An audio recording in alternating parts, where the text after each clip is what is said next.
Grüß Gott, ich freue mich, Sie bei mir begrüßen zu dürfen. Heute möchte ich Ihnen zwei Möglichkeiten zeigen, wie Sie Ihr Einstecktuch richtig falten können. Bleiben Sie dran.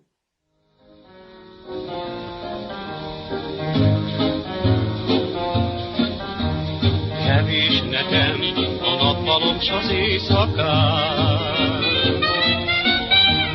kevés nekem a csók, amelyért ég a szám. Kevés a szó, mely elmondja azt, hogy te vagy az életem, szerelmes végzetem, drágám. Kevés nekem akármilyen nagy boldogság, kevés nekem, ha reggel este várok rád. De hogyha látom a könnyeket, amit csak az hullat, aki szeret, elég nekem a csendbe letörületed.